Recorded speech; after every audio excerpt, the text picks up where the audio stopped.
My name is Thea Meyers. I'm 36 years old.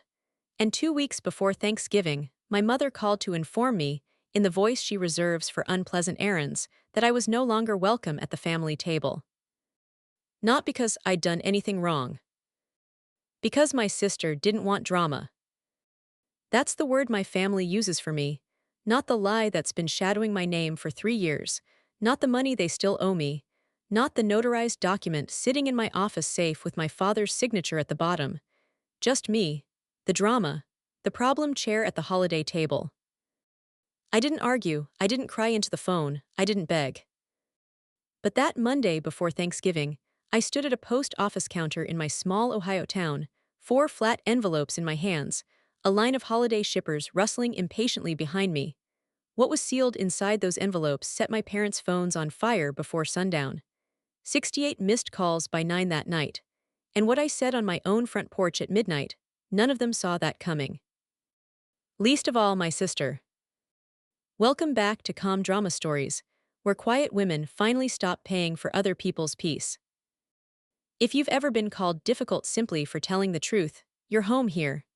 Drop a comment below and subscribe, because stories like this one never end where the family thinks they will. Now let me take you back to the Sunday night that phone rang. The call came at 7 on a Sunday evening while I was reconciling a client's payroll at my kitchen table. My mother has a specific voice she uses for unpleasant errands. Flat, bright, rehearsed, scrubbed clean of anything that might invite a response. She used that voice to tell me the dentist found a cavity when I was 9. She used it now. Honey, about Thursday. Brooke is hosting this year and she's been under so much stress, and she doesn't want any drama at the table. So we all think it's best if you sit this one out. I looked at the spreadsheet in front of me. Numbers are honest. If a column doesn't balance, it tells you to your face. Numbers don't soften things with rehearsed brightness. Sit this one out, I repeated slowly. Mom, what drama would I bring? Name one thing. Name one single thing I've done at one holiday. The silence stretched out long enough that I could hear their television in the background. Some game show, applause rising and falling like weather moving through a valley. She didn't name a thing, because there wasn't a thing to name. What she finally said was, "Keep it pleasant, Thea, keep it pleasant." My family's entire constitution in 4 small words, ratified sometime before I was born, then softer like she was extending a kindness, and don't make this about the other thing, it's Thanksgiving. She hung up before I could ask which other thing she meant, because in our family there were 2. There was the thing everyone whispered about me, and there was the thing nobody ever said out loud. The small matter of what was written on a notarized piece of paper in my office safe, with my father's signature at the bottom of it. One of those things had ruined my name. The other one was about to ruin their evening. Let me tell you who I am, because my family tells it differently. I'm a CPA. I own a 2-person accounting firm on Main Street in Maple Falls, Ohio. My name on the glass, my office manager Jess at the front desk. 15 tax seasons in my rearview mirror. Nobody handed it to me. I did night classes for my license while working full days, opened the firm at 29, and paid off my own small house by 34. I round to the nearest dollar. My family rounds to the nearest story. 4 years ago, my father's heart gave out in a parking lot. Triple bypass, 11 days in the hospital, and a stack of medical bills that landed on top of a mortgage they had quietly stopped paying that spring. By October, the bank was using words like asterisk foreclosure asterisk. My parents never asked me directly for help. They just talked about losing the house at Sunday dinner, loudly, in my direction, until I did what I always did. I drained my savings, opened a line of credit, and wrote them a check for $52,000. And because I am who I am, I did it properly. A promissory note, notarized, modest interest, $400 a month. My family laughed about it for an entire year. Only Thea would make her own parents sign paperwork. Only Thea would treat family like an audit. But my dad signed it at my kitchen table with his reading glasses on, and for 13 months the payments came. $400, the first of every month, steady as a metronome. 13 payments, $5,200. Then 3 years ago, this winter, the check simply stopped coming. And nobody in my family ever mentioned the loan again. You should ask me why they stopped. The answer has a name. The answer starts with my grandmother. Nana Eileen was my mother's mother, and she was the only person in our family who ever looked at me like I was more than a service department. She lived her last 4 years at the Birches, an assisted living facility 2 towns over. Her choice made with a straight back. I raised my girls, asterisk she told us. I'm not auditioning to be anyone's chore. Her hands had developed a small tremor by then, so she asked me to hold her power of attorney and manage her accounts. Not my mother, not my Aunt Pam. May. You're the only one in this family who can read a bank statement without moving her lips, she said, and laughed until she coughed. Every Thanksgiving of my adult life, I cooked the turkey in Nana's roasting pan. Cast iron, heavy as a manhole cover, seasoned by 50 years of her kitchen.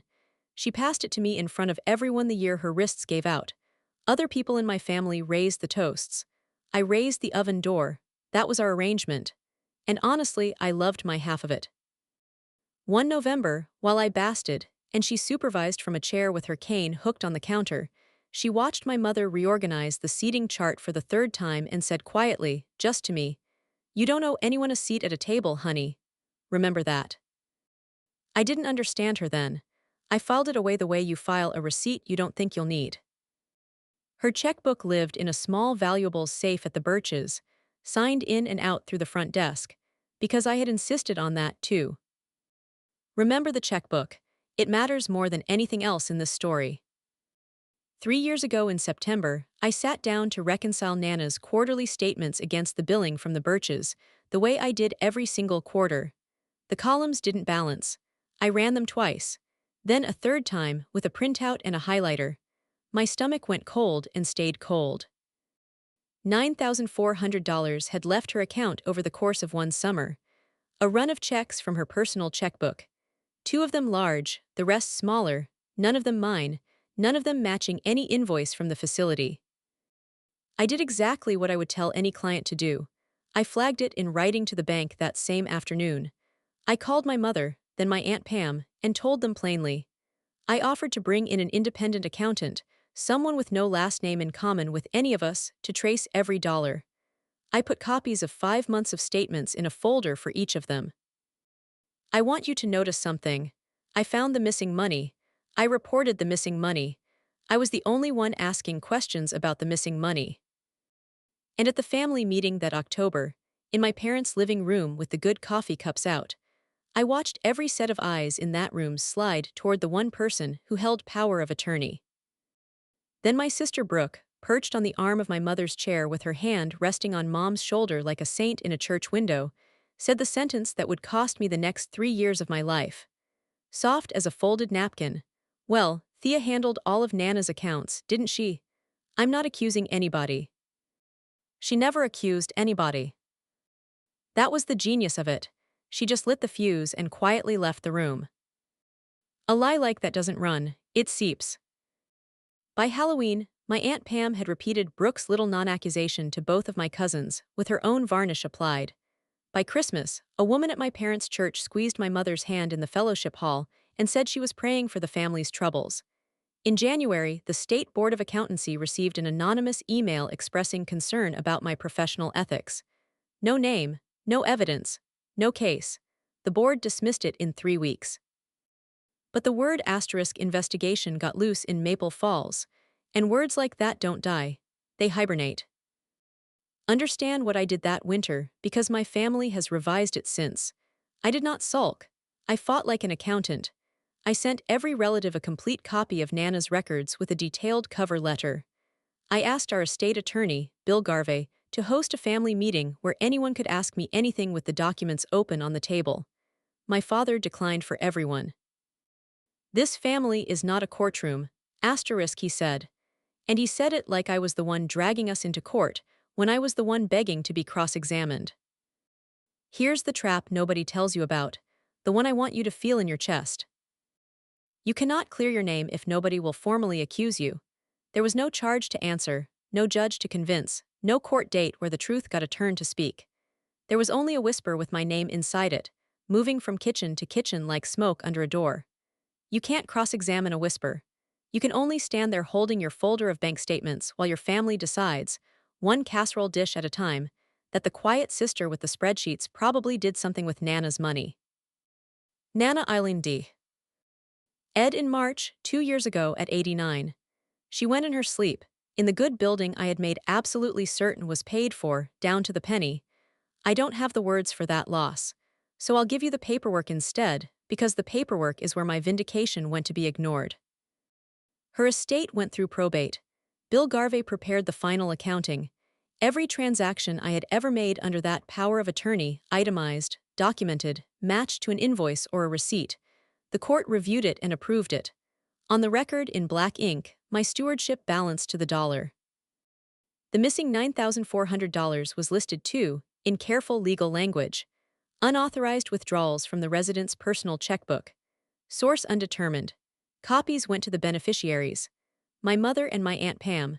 I know they received them because I watched Pam's husband carry the envelope in from their mailbox while I sat in my car across the street, like a woman staking out her own reputation. Nobody opened the exhibits. A judge had cleared me, and my family never turned past the cover page, because courts don't know Brooke like family does. At the funeral, my sister ran everything. The flowers, the slideshow, the little printed programs with Nana's face soft-focused on the front. People said she was the glue. I sat in the third pew and did the one thing that was still mine. I quietly kept paying my parents' homeowner's insurance, the way I had since the year of Dad's surgery. $1,900 a year, auto pay from my account, protecting the roof my $52,000 had saved. Call it strategy, call it a habit of the heart I hadn't broken yet. The court had released me, my family hadn't, neither had I. You want to know how a family exiles someone without ever saying the word? They do it one place setting at a time. The first Thanksgiving after the lie, my mother met me at the door and steered me warmly to the folding table with the children. Just to keep things easy this year, honey. I was 33, seated between a booster chair and a bowl of dinner rolls while my sister held court at the big table over a turkey I had purchased. The second Thanksgiving, my mother called ahead. Maybe just come for dessert. Brooke's doing the whole meal and you know how it gets. I came for dessert. I lasted 40 minutes, and the only person who spoke to me like a human being was my niece Madison, who was 13 and wanted help with her math homework. Last year, the invitation shrank again. My mother offered to set a plate aside for me to pick up, like takeout. I declined with more grace than the offer deserved. And every year without fail, the request still found me. Could I order the turkey from the good butcher, since I got the discount? Could I swing by with my folding chairs? Could I drop off Nana's roasting pan, since everyone agreed the bird just didn't taste right in anything else? My seat at that table shrank every single year. My invoice never did. This year, there was no children's table, no dessert shift, no 40 minutes. There was just my mother's telephone voice telling me my sister didn't want drama, and a dial tone, and a kitchen that suddenly felt very quiet. I sat there for a long while, looking at nothing. Then my phone lit up on the table next to my cold coffee. A text from Mom. I remember thinking, before I turned it over, that it might be an apology. You'd think 36 years would have taught me better than that. The text said to call her when I had a minute. So I did, that same night. She wanted to talk logistics, whether I'd leave my folding chairs on the porch, whether the butcher discount could still be arranged even though, well, you know. I let her run out of small errands.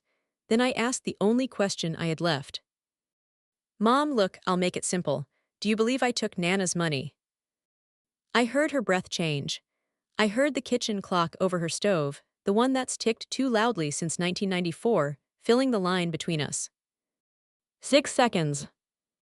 I counted them, the way you count the space between lightning and thunder, waiting to find out how far away the storm actually is.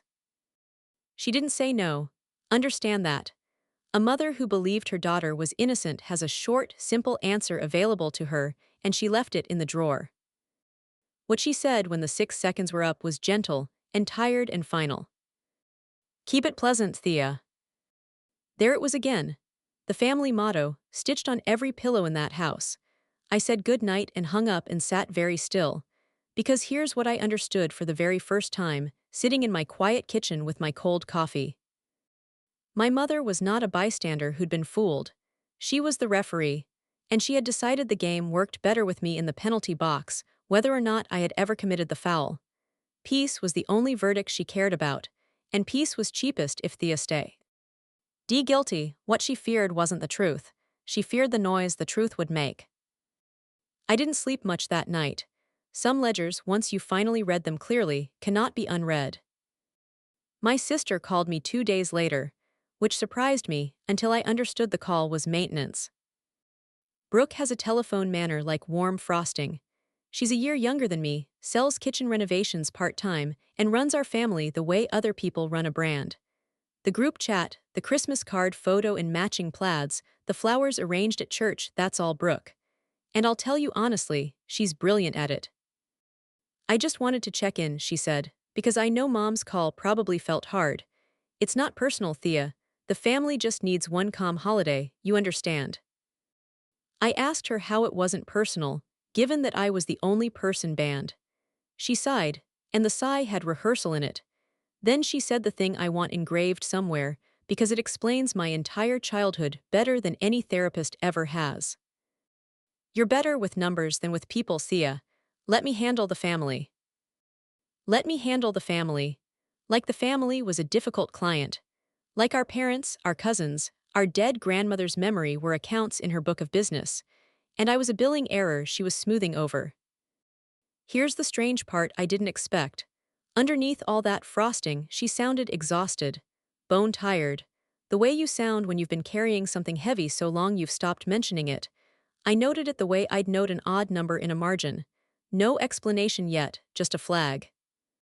We said polite goodbyes. She thought the account was settled. But sitting there with the dead phone in my hand, I finally saw my sister clearly for the first time in 3 years. This wasn't cruelty to her. This was her asterisk job, and I was a line item. Before I tell you what showed up on my porch that same week, I want to ask you something. If your family has ever believed a good story over a plain bank statement, tell me about it in the comments. Because for 3 years I thought I was the only one. I read every comment. And if you're new here, subscribe now, because you are going to want to hear what was inside this box. That Thursday, a delivery driver left a carton on my porch addressed to Thea Meyers. Return label, The Birches, Records Department. I stood over it with scissors in my hand and couldn't make the cut. The Birches had been sold that summer to one of those senior living chains that buys up family facilities and repaints the lobby. When a place like that changes hands, the old files have to go somewhere. And by policy, they go to the resident's last responsible party on record. That was me. Power of attorney, emergency contact, the one who signed the intake forms and the care plans, and at the end the other forms, the ones nobody frames. Inside that carton was every piece of paper the Birches had ever generated about Eileen. 4 years of a life reduced to folders. I wasn't ready to bleed again that week. It was quarterly filing season. I had clients stacked to the ceiling, and I had just been uninvited from my own family's table. So the box sat on the end of my kitchen counter for 5 days, brown and patient, like a witness waiting to be called. I'd walk past it at night, coffee in hand, and feel it looking at me. On some level, I think I already knew. Boxes like that don't arrive empty-handed. While the box waited, my family got busy. There's a group chat called Meyers Thanksgiving, little turkey emoji in the name, and it has existed for 9 years. I helped set it up on my mother's phone. That Monday morning, between a client's quarterly filing and a payroll run, I opened my phone to check the time and saw the notifications stacked over my banking app like a small tombstone. You were removed from the group. No message, no goodbye, just the digital sound of a door being weather-stripped shut. Removed by whom, you ask? The group has one administrator. She sells kitchen renovations part-time. That afternoon, my Aunt Pam posted publicly on Facebook.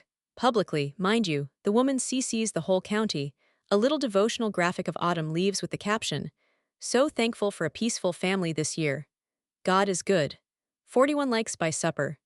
I recognized at least 2 of those names as clients of my firm, and one as a woman who had hugged me at Nana's funeral.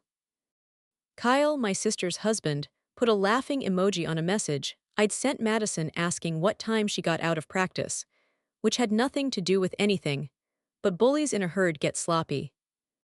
I want to be precise about what this felt like because precise is what I have. It didn't feel like heartbreak. Heartbreak is hot. This was cold and administrative, like being deactivated, like watching your own name get archived. That night, I stood at my counter, and the box from the Birches was still sittin'. There, brown and patient. I put down my tea, took the scissors out of the drawer, cut the packing tape in one long pull. And then I sat down slowly. Most of the box was ordinary and holy at the same time. Care plans, menus Nana had circled in pencil, a photograph from a 4th of July cookout, her in a lawn chair wearing sunglasses like a movie star. I went through it folder by folder with tax season discipline. Near the bottom, I found the copies of the two largest checks, the ones probate had already given me images of, the ones that had drained the biggest bite of the $9,400. I'd stared at them for 2 years. The handwriting leaned left. Nana's hand, by then, trembled right, in small sawtooth strokes. These signatures were smooth as a salesperson's. I knew what I was looking at, but knowing isn't proving. Then, in a folder labeled * Resident Services, I found a single page that stopped my breath completely. An incident report, dated June of the year the money walked. A staff member at the front desk had logged, in tidy blue handwriting, that the resident's granddaughter had signed out the resident's checkbook from the valuables safe and returned it on her next visit. There was a signature line for the family member. I know my sister's signature the way you know a scar. The date on that report sat 11 days before the date on the first large check. The second check followed 5 weeks later. Bank statements, check images, a signed log with a name on it. For the first time in 3 years, the chain had no missing link. I sat at my kitchen table for a long time, not triumphant, just quiet, doing the saddest arithmetic of my life. And underneath everything, at the very bottom of the box, was Nana's recipe card for her turkey brine. The ink gone pale as a bruise. Salt, brown sugar, orange peel. Her handwriting didn't lean left. I was still sitting with that incident report the next morning when my mother texted me. I'm going to give you the message exactly as it arrived, because I've read it enough times to have it memorized. Leave Nana's roasting pan at the back door Wednesday morning. Brooke is hosting. Don't come in. It will just upset everyone. Keep it pleasant. Read that again slowly, the way I did. Not * how are you? Not this is hard for us too. My family had banned me from the front door and was now scheduling a pickup at the back door like I was a parcel service. They didn't want me at the table. They wanted my grandmother's pan on it. The pan she had handed to me in that kitchen, in front of all of them, when her wrists gave out and she chose the granddaughter who cooked. And they wanted it left on a step, unattended, before the family arrived, so nobody would suffer the sight of me holding it. I walked to the cabinet and lifted the pan out with both hands, the way you lift a sleeping child. Cast iron doesn't care about gossip. It weighs what it weighs. I stood in my kitchen holding 50 years of my grandmother's Thanksgivings, and I looked at the box of records on my table, the incident report sitting on top like a verdict nobody had bothered to read into the record. And something in me finished a calculation. It had been running for 3 years. I set the pan down on the table, right beside the box. The two of them sat there together, the evidence and the inheritance, and for the first time in a long time, the math in my house was clean. The pan stays, I said out loud to no one. And so does everything in that box. The next morning, I called a number I'd had in my desk for a year and never dialed. Sandra Voss, attorney, 2 counties over, far enough that nobody in her waiting room would know my Aunt Pam. I brought everything. She read for 40 minutes without a word, flipping pages with one finger. Then she took off her glasses and gave me the summary I already knew, but badly needed to hear out loud. The promissory note was alive and fully enforceable. Written contract, 6-year statute in Ohio, default only 3 years old. Balance, $46,800, 13 payments of $400 against $52,000 original principal. A demand notice wasn't aggression. It was the note working exactly as written, the mechanism my own father had signed at my kitchen table. As for my sister, the accusation that I had stolen from a dependent elder had measurably damaged a licensed professional. A cease and desist was overdue, and the estate had a clean claim to its missing $9,400. Then Sandra leaned back and asked if I understood who the estate's beneficiaries actually were. I did, but she said it anyway, because lawyers appreciate the sound of irony landing cleanly. Your mother and your aunt, Thea. Every dollar your sister took, she took from the two women defending her. I laughed once, the way you laugh at a joke that costs you something real. Sandra drafted 4 letters that week, dense, courteous, and completely without adjectives. I read them at her conference table, and my hands were steady. Then I asked her to let me take them home unsigned. It's a week before Thanksgiving, I told her. Give me a few days. They're still my family. She looked at me, the way professionals look at bleeding clients who still believe in miracles. But she put the letters in a folder, and I drove home with them riding shotgun. Because here's the truth I'll admit to you before I'd admit it to any of them. I did not want to win by mail. I wanted my family to read 3 pages and meet me in a driveway with their arms open. So I made one last try. Off the record, I put together a binder. The court-approved accounting with the judge's stamp, the check images, the incident report with my sister's signature, and I drove the 20 minutes across town to my parents' house. My father came to the door and spoke to me through the screen. Through the screen, like I was selling something. I told him I wasn't there to fight. I asked for 10 minutes and a kitchen table. I said everything in my hands was stamped by a court or written by a stranger with no side to take. He looked at the binder the way some men look at weather rolling in on a day they plan to be somewhere. You will not bring lawyers into this family, he said. Your sister cried a whole week because of you. Because of me. I stood on the steps my own money had kept out of foreclosure and set the binder gently on the welcome mat. I told him it would still be true whether he read it or not. Then I drove home. The next afternoon, the binder was in my mailbox, rubber banded shut. Every page exactly where I'd placed it. I'd left one sheet of paper deliberately misaligned as a marker, an old habit, and it hadn't moved. Stuck to the front cover was a yellow sticky note in my mother's handwriting. 1 line, 1 period. Keep it pleasant. I stood at my mailbox in the cold, holding proof that no one would touch. And I finally understood, there is no reading list for people who prefer the story. That same week, the lie sent me an invoice of its own. The Hendersons, 6 years my clients, a good retired couple whose taxes I could do in my sleep, came in together, which is never a good sign, and sat with their knees pointed toward the door. They were moving their business to a firm in Westfield. No complaint about the work, they were quick to say. The wife studied her purse, then said, kindly and horribly, we heard things at church. I'm sure it's nothing, but at our age, we can't have question marks. 3 years of somebody else's whisper, now billing me directly, in my own office, under my own name on the glass. I thanked them for 6 years and walked them out and did not defend myself, because a defense would have confirmed there was a trial. That same evening, my sister posted her Thanksgiving collage gold letters over autumn plaid. Grateful for a drama-free table this year. 200 reactions and climbing.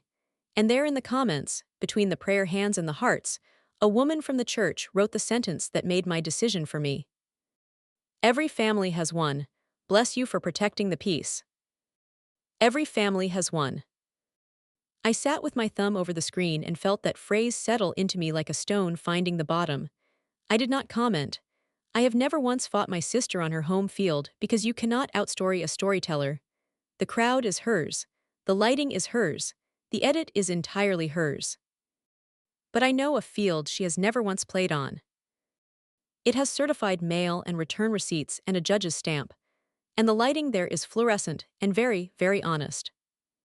The final straw, when it came, was $1,900. Saturday night, with the returned binder still sitting by my front door, my mother left a voicemail.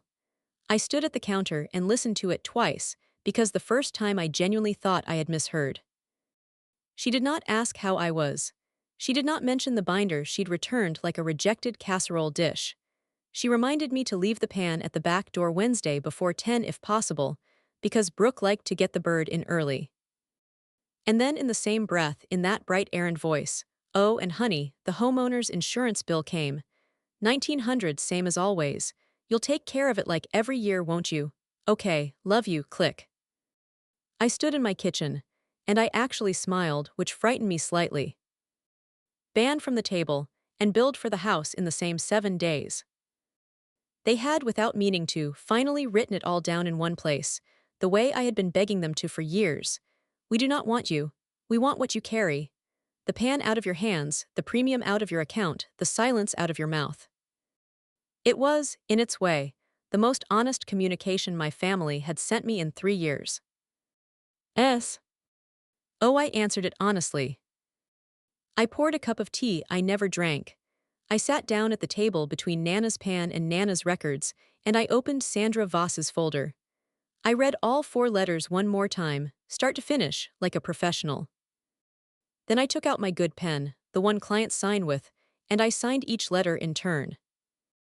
My hands did not shake, not even slightly. Monday morning, I drove to the post office. Let me tell you exactly what was in those envelopes, because precision is the whole point of me. Letter 1 and Letter 2 went separately to my father and my mother. Same street address, 2 names, because when 2 people co-sign a note, notice goes to each borrower. Formal notice of default on a promissory note executed 4 years prior. Original principal, $52,000. Credited 13 payments totaling $5,200. Balance due, $46,800. An offer, in plain terms, to resume the original $400 a month through Ms. Voss's office. No lawsuit filed.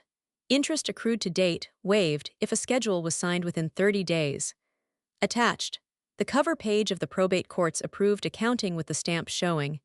And one further notice, effective at renewal, I would no longer be paying their homeowner's insurance.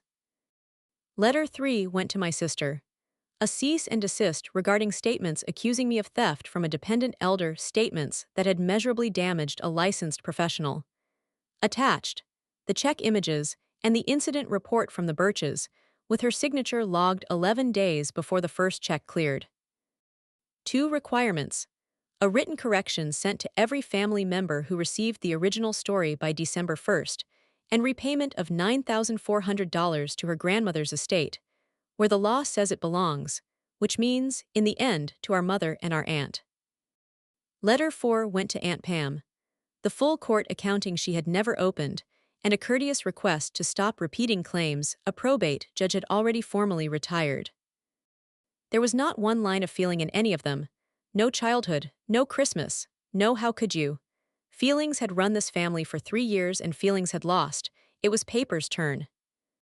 Standing in that post office line on Monday morning, I nearly walked out twice. If you think 4 letters was too far, or if you think 36 years was not nearly far enough, tell me in the comments, because I still read every single one. And hit subscribe now, because the next 12 hours undid 3 years of quiet, and you'll want to hear it from me. The Maple Falls post office smells like rubber bands and floor wax. The Monday before Thanksgiving, it was all holiday shippers, boxes wrapped in brown paper, a toddler crying somewhere near the passport photos. I stood in that line like a woman holding 4 small bombs disguised as paperwork. Twice I let someone go ahead of me, twice I looked at the door. Because I knew something the line didn't. There are 2 kinds of mail in this country. Regular mail is a message. Certified mail is a record. The moment those envelopes crossed the counter, my family's lie and my family's debt would stop being family matters and become documented ones. Tracked, time-stamped, signed for, real in the one way my family had never allowed anything to be real. Dorn at Counter 3 has processed my firm's mailings for 9 years. She peeled the certified stickers and pressed them flat with her thumb, stamped each envelope with that soft mechanical thunk. 4 thunks, like nails going in gently. She slid 4 green receipts across the counter. Anything else, hun? I said no thank you, that was everything. And it was. You cannot unsend the truth once it has a tracking number. I walked out into cold sunshine, and the town looked exactly the same, and I drove to work. Then came 2 days of silence, like a held breath. Wednesday, 11:40 in the morning. My phone buzzed once on my desk. Delivered, 4 for 4. I looked at that notification the way you look at a wave you can see coming from a long way off. I had a client in the chair, a nice man with a landscaping business and a shoebox of receipts, so I turned the phone face down and kept working. At 12:15, it lit up with my mother's face. I let it ring. It rang again before the voicemail chime from the first call had even finished. By the time I walked my client out at 1, there were 9 missed calls. By 3:22, and the texts had started stacking like hail on a windshield. Aunt Pam, all capitals, how dare you, she is your mother. A cousin I hadn't heard from in 2 years. Wow, at the holidays. Kyle, my sister's husband, showing his whole hand in one line. This is low even for you, Thea. Even for me. Interesting phrase, from a man whose 11 unemployed months I could now account for almost to the day. My father called F. Our times in a row at 4 o'clock and left no message, any of the 4 times. By 6 in the evening, the counter read 41 missed calls, and I sat in my quiet office after Jess went home, watching the phone buzz itself in slow circles on the desk like something dying. I felt, and I'm going to be honest with you, calm, scoured and calm. Then at 6:40, buried in that avalanche, one text arrived that was different from all the others. Madison, my 15-year-old niece. All lowercase, Aunt Thea, is it true about the checks? I saw the letter on the counter, is it true? I did not answer her, not yet. Just came back at 8 with takeout, and sat with me at my kitchen table, because that is what a real ally does. She shows up and doesn't perform anything. By 9, the counter stopped at 68 missed calls. 68.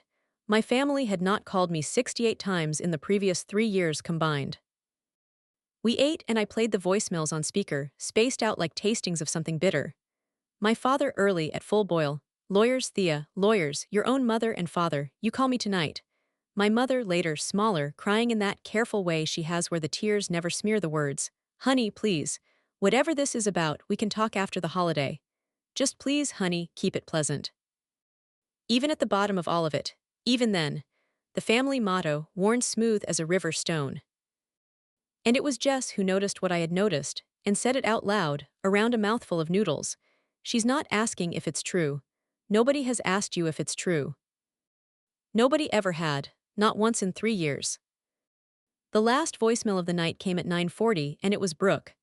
I sat up straight, because my sister's voice, the frosting voice, the bran voice, had a crack straight down the center of it. No script. Short. Thea, call me before they see the rest, please. Before they see the rest. Not it's not true, not how could you. Her first instinct with the walls coming down was inventory. What else does she have? I set the phone down and looked at Jess, and neither of us said anything at all. At 11:52, headlights swept across my front curtains, slow and stopped. A car door, then 2 more. And then my doorbell, which almost never rings after dark, rang twice. I opened the door, but not the storm door. Then I thought better of it entirely, stepped out, and stood on my own porch in my cardigan with my arms folded against the cold. 3 of them under the yellow porch light. My father in his good coat. My mother with a tissue already balled in her fist. My sister half a step behind, like a campaign manager at a bad press conference. Kyle stayed in the car with the engine ticking, a silhouette behind glass watching but not listening, which, if you think about it, was my whole family in one image. Jess slipped past them to her car with a nod. Nobody returned it. My father started at full volume because volume has always been his opening position. Family, blood, we raised you, lawyers at the holidays, what kind of person? I let it land around me like weather. When he stopped to breathe, I said the first thing I'd said, and I kept it level. You're on my porch at midnight, Dad. I've been outside the door for 3 years now. We've all stood in the cold. That took something out of him. Fury needs a screaming partner, and I wasn't auditioning. He looked at my mother, then down at my welcome mat, the same mat where I'd set the binder he wouldn't read. When he spoke again, his voice had bargaining in it, which in my father is the sound of fear. Look, tear up those letters, tear them up, and come Thursday, we will forget all of this ever happened. Not an apology, an offer. They hadn't driven 20 minutes at midnight to say sorry. They'd come to negotiate. My mother stepped forward, reaching for my hands, to put the real price on the table. But before she could speak, Brooke stepped into the light. And for the first time in 3 years, I saw my actual sister. Not the brand. The porch bulb is unkind. She looked tired the way plaster looks tired, hairline cracks visible just beneath the paint. You think I wanted Nana's money, she said quietly, no frosting anywhere in it. Kyle was out of work 11 months, Thea. 11, we were 2 missed payments from losing the house. And nobody knew because nobody was ever going to know. You want to know what I did with it? Groceries. The mortgage. Madison's braces. Real glamorous, right? She wrapped her coat tighter, and the next part came out like a creed she'd been reciting all her life. I keep this family looking like a family. The cards, the tables, the photos, the church, all of it. That is my whole job and nobody pays me for it. You wrote checks. I wrote the story. And the story needed the money to have gone nowhere. It needed quiet. You were already the one they wondered about, the knee with the accounts. And it just went to you. You have no idea what the story costs. I stood there in the cold. And for one honest moment, I understood my sister completely.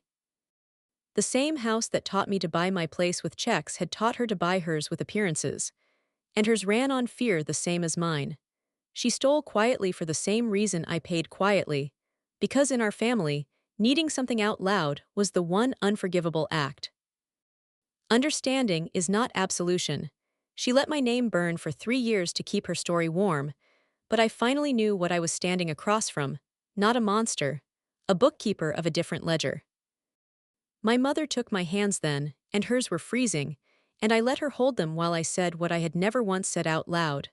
Start to finish, in an even voice, the way I'd deliver an audit finding to a client who wasn't going to like it. Let's do the numbers, since nobody else in this family will.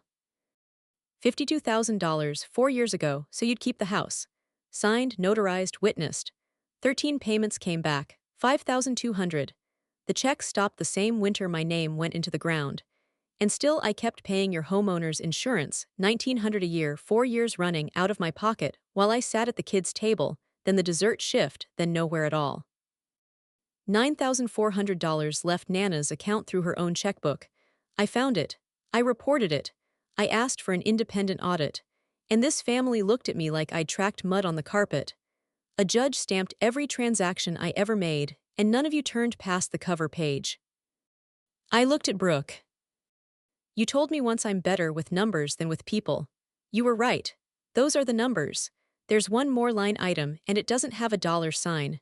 My name, in a town where my clients share a pew with Aunt Pam, that one's not in the letters, because no one can pay it back. Nobody spoke. My father was studying the porch boards. Somewhere behind me, in the warm house, the kitchen clock ticked the way another kitchen clock had ticked through 6 seconds 3 weeks ago. My mother squeezed my hands, and I watched her gather herself. And I knew, the way you know a storm by the smell that precedes it, that whatever she said next was the real reason they had driven over at midnight. Honey asterisk, she said, and her voice was the voice from before all of it, the voice from fevers and skinned knees, and it went through me like heat through cold butter. Come, you can have it all back. Come Thursday, your chair is still there. Nobody's touched your chair. She paused, warming my hands in her cold ones. Brooke will tell everyone it was a misunderstanding. A bank error, all cleared up, nobody's fault. People forget, sweetheart, they do. By Christmas it will be like none of it ever happened. All you have to do is tear up the letters, that's all. Family doesn't need paper. I want to be honest with you about this part, because the easy version of this story skips it entirely. I wanted to say yes. I wanted it so badly my teeth ached.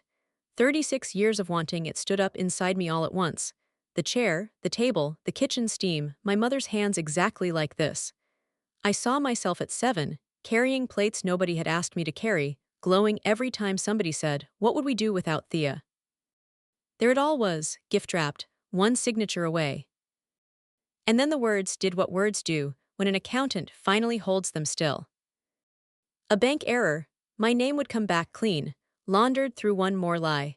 A fresh one, invented on my porch at midnight with some blameless institution taking the fall. Peace purchased again with somebody's name. The coin didn't change, only whose face was on it. And the chair. The chair had been mine as long as I paid the note and the premium and the piper, and never one day longer.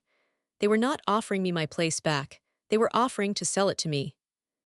Over my mother's shoulder, through my front window, I could see the kitchen table. Nana's pan sitting on it, black and patient. My phone beside it, and on the screen, still open, a 15-year-old's question that nobody standing on this porch had answered. Is it true? I took my hands back, gently. No asterisk, I said, and the word came out quiet and whole, like a stamp coming down cleanly. My mother's face began to crumple, and I held up one hand, not hard, just steady, because I wasn't finished. And for once in my life, I was going to finish.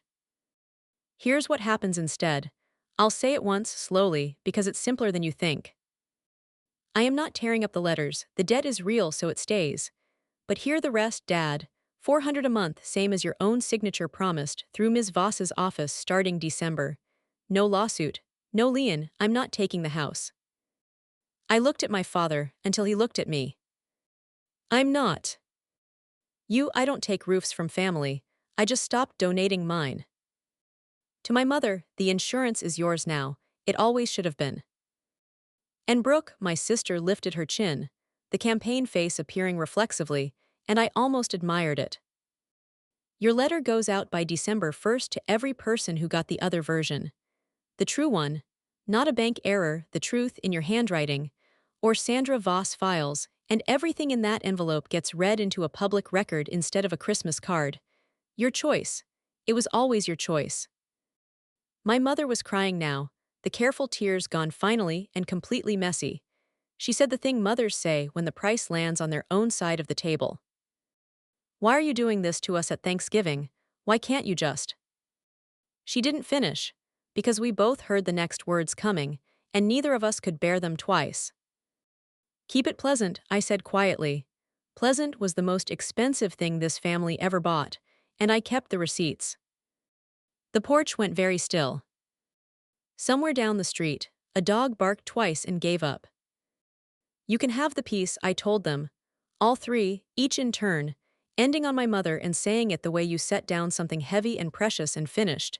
You can have the quiet, the story, the drama-free table, take all of it. I'm keeping my name. My mother straightened her spine, wiped her eyes with the bald tissue, and turned into someone polite the way a house turns off its lights room by room.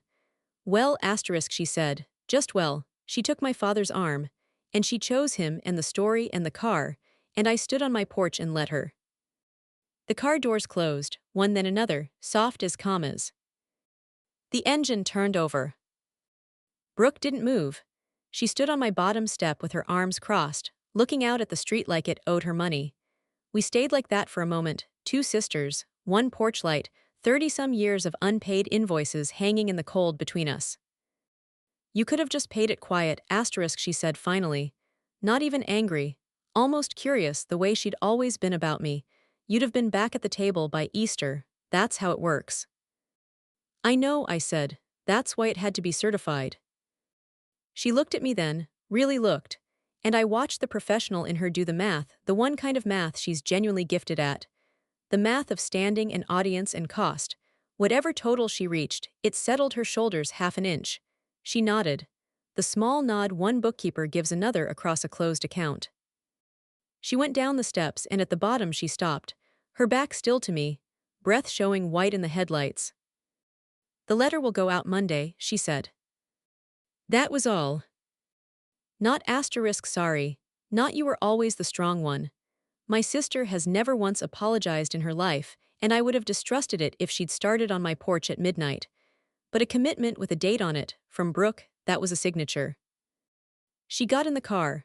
My family backed out of my driveway and drove off to salvage their pleasant holiday. I stood there until the taillights turned at the corner. Then I went inside, closed the door, turned the deadbolt. The sound it made was small and enormous. 12:47, said the kitchen clock. I was not even slightly tired. Here is what I did in the first hour of my new life. I took Nana's roasting pan off the table and set it on the stove, where it has always belonged. I took the recipe card from the bottom of the records box. Salt, brown sugar, orange peel. Her handwriting faded pale, but leaning honestly to the right. And I made the brine at 1 o'clock in the morning, in my quiet kitchen, in the pan they had scheduled for pickup at the back door. Steam rose. The house smelled like every good November of my childhood. Except this time, nobody was going to hand me a coat and a casserole and the long drive home. Then I picked up my phone and answered the one message that had deserved an answer all along. Madison, is it true? I typed, deleted, typed again. And in the end, I sent her the plainest thing I had, because 15 years old deserves plain. It's true, sweetheart, and you are always welcome at my table, always. She wrote back in 4 seconds, the way only teenagers can, a single heart. And then I knew it. I knew it with the certainty of a balanced column, clean to the penny. I sat down at my table with the steam rising quietly behind me, and I finally let myself understand what I had actually bought that night, and what I had actually paid. For 36 years, I had believed somewhere underneath the spreadsheets that steady payments equaled steady love, that if I just kept every account in this family current, someday the statement would come back marked paid in full. Beloved. Brooke had believed the same thing about her stories. 2 frightened bookkeepers, 1 house, different ledgers. Well, she was right about me. In the end, I am better with numbers than with people. Numbers told the truth the whole time. Numbers never once lied about me. Tomorrow there would be a turkey and a table. Mine, and whoever sat at it would sit there for free. Thanksgiving came up clear and cold. I roasted a 14-pound bird in Nana's pan for a table of 5. Jess and her husband, Mrs. Alvarez from next door, who's been alone since spring, me, and 1 empty chair I set on purpose because you never know. At 2 in the afternoon, the doorbell rang. And there on my porch, cheeks red, breath steaming, a grocery bag clutched like contraband, stood Madison. Mom thinks I'm at Hannah's, asterisk, she said. I brought rolls. The empty chair had an owner by 5. She ate 2 full plates, told Mrs. Alvarez all about her braces coming off, and washed the roasting pan afterward without being asked, standing at my sink in her socks. And if you think I made it through that without stepping into the pantry once to collect myself, you are overestimating accountants. The Monday after, Brooke's letter went out exactly as promised. I got my copy Wednesday, 2 cold lines, no apology in them or anywhere near them. The questions about Nana's accounts were not Thea's doing. I was responsible for the withdrawals and I am repaying the estate. Brooke. As a document, it was a masterpiece of minimalism. As a correction, it was enough. Certified, as it were, in her own hand, to every mailbox that received the original lie. The first week of December, an envelope arrived from Sandra Voss's office. My parents had signed the payment schedule. Enclosed was the first check in 3 years, $400. The memo line was blank. My father used to write asterisk house on every one back when he still wrote them. The blank line was its own small message, and I chose to read it as a beginning. Mid-December, the Hendersons came back, sheepish, carrying their shoebox of receipts like a peace offering. The wife said only, "We heard. That's how it goes in a town like mine. The wind doesn't apologize, it just changes direction." Aunt Pam has said nothing to me directly, not so much as a hello, though I'm told she stopped saying things asterisk about asterisk me, which from Pam is practically a sonnet. My mother sent a Christmas card. Mom and Dad, printed and signed, with nothing underneath that either of us is ready to say out loud. I put it on the mantle anyway, she's still my mother. The truth is still the truth. Those 2 facts live in different houses now, and I have finally, at 36, stopped trying to make them split the rent. Some Sundays the phone doesn't ring at all, and I won't dress that up for you. The quiet costs something. I paid for my name with my mother's voice. There are evenings I stand at the stove and feel the exact size of that bill. But here's what I notice more. Nobody at my table this year was paying to be there. Nobody was performing anything. Madison texts me her algebra grades and her outrage about the cafeteria lunch options. In the spring, she wants to learn how the firm works, because, she said, somebody in this family should know where money actually goes. The pan lives at my house. The debt is being paid on schedule, And my name, my quiet, boring, notarized name, is mine. Free and clear, no cosigners.